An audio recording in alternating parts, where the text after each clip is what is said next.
Hello everyone, আজকে অনেক দিন হয়ে গেলো শুভ জন্মাষ্টমীর ব্লগটা দিতে পারছি না। আজকে ভাবলাম যেভাবে হোক এডিট করে তোমাদের দেবো। আর দেখো আমি বিকাল থেকে কাজ শুরু করলাম। আর এখন রেডি হয়ে ফল অলরেডি আমার কাটা হয়ে গেছে, এখন একটু বাকি আছে।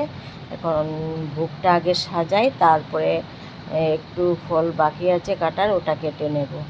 আর এগুলা করতে না অনেক সময় লাগে, অনেক সময়ের দরকার। দেখো ভোগগুলো এখন সাজিয়ে নিচ্ছি। আর এখন যে একটু ফল বাকি আছে না, ওটা কাটবো। আর গোপালকে স্নান করাবো। অনেক সময় লাগে গো, কী বলবো। গোপালকে আসন থেকে নামিয়েছি, আর বাকি কাজগুলো এখন করে নিচ্ছি। আর ভোগ সাজাতে অনেক সময় লাগে, আর বেশি না, একটু ফল কাটার বাকি ছিল, ওটা কেটে ভোগে ভোগটা আগে রেডি করে নিয়েছি, তারপরে গোপালকে স্নান করবো। আর এদিকে দেখো আমাদের গপ্পু সোনার কেক এসে গেছে, চকলেট, মানে যা যা আমরা এনেছি সবই সাজিয়ে দিয়েছি। আর এই দেখো রাধাকৃষ্ণ আর গপ্পু সোনাকে একসাথেই স্নান করাবো। আগে গপ্পু সোনাকে করাবো, কারণ ওর যে আজকে বার্থডে, তাই স্নান করিয়ে নিচ্ছি। স্নান করিয়ে তারপরে ওর জন্য নতুন ড্রেস, গয়না সব এনেছি গো। এগুলো পরাবো। 7টা বেজে গেছে আমার রেডি করতে করতে। তারপর স্নান করে একটু জল দিয়ে ধুয়ে নিচ্ছি, কারণ ঘিটি দেওয়া হয়েছে, একটু আটা আটা হয়ে গেছে। আর আমার আটা হলে না হাতে, মানে কি বলবো, আমি অনেকবার হাত মুছি।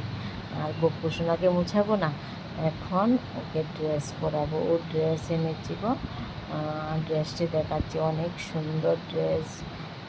হাতের কঙ্কন, গলার, তারপর মাথার জোড়া, চুল এমনিতে আছে, আবার ওর বার্থডে উপলক্ষে এনেছি। এই দেখো ড্রেসটার কালারটা দেখো, অনেক সুন্দর। তোমরা দেখে বলবে কালারটা কেমন হয়েছে। এই দেখো কালারটা অনেক সুন্দর।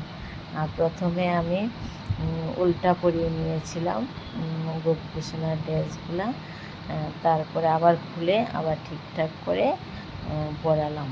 পরাতেও অনেক সময় লাগে গো। আর দেখো এখন খুলে নিচ্ছি। এখন আগে উপরটা না পরিয়ে আমি নিচেরটা পরিয়ে নিয়েছি। এখন ঠিকঠাক করে পরাচ্ছি গপ্পু সোনাকে, বার্থডে বলে কথা। তারপর এই যে চূড়া, তারপরে হাতের কঙ্কন, এগুলো একলা পরানো যায় না। এদিকে ফটো উঠাচ্ছে, এই দেখো এখন এগুলো এই যে এগুলো দড়ি টড়ি বেঁধে দিচ্ছে, অনেক সময় লাগে। তারপরে আছে রাধাকৃষ্ণকে পরাবে। আর গলাটা খুব সুন্দর হয়েছে, তোমাদেরকে আজকে তো ফটোতে দিয়েছি। গলাটা খুব সুন্দর হয়েছে। এদিকে কানের, গলার সব কিছুই আনা হয়েছে গপ্পু সোনার জন্য, এখন পরানো হচ্ছে।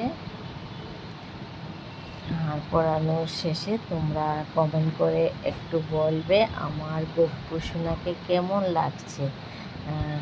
দেখো এখন চুল পরিয়ে দিলাম, আর বাসিটা এখন দেবো না, পড়ে যাবে।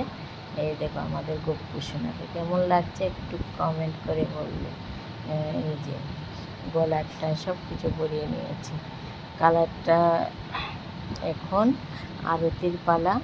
এই যে আরতি করছি, আরতি করে তারপরে গান করব।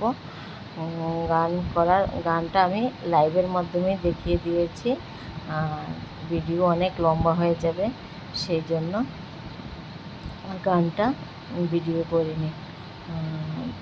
এদের এখন আরতি করে নিচ্ছি, করার পরে 10 মিনিটের মধ্যে দরজা বন্ধ করে রাখবো, তারপরে প্রসাদ খাওয়ার পালা। আর পরের দিন আবার আছে আমাদের ভোগেরটা আমি আলাদা দেব, কারণ একসাথে দিলে অনেক লম্বা হয়ে যাবে ভিডিওটা। এই দেখো এখন আমাদের আর একটু গোপ্পো না কেকটা বলছে কেটে নে। আমার ক্রিমগুলো না একদম ভালো লাগে না, কেকের হাঁটা হাঁটা হয়ে হাতে লেগে যায়, সেই জন্য আমার ভালো লাগে না ধরতে। দেখো গোপ্পো সোনা কেকটা কিন্তু অসাধারণ হয়েছে, কালারটা খুব সুন্দর হয়েছে।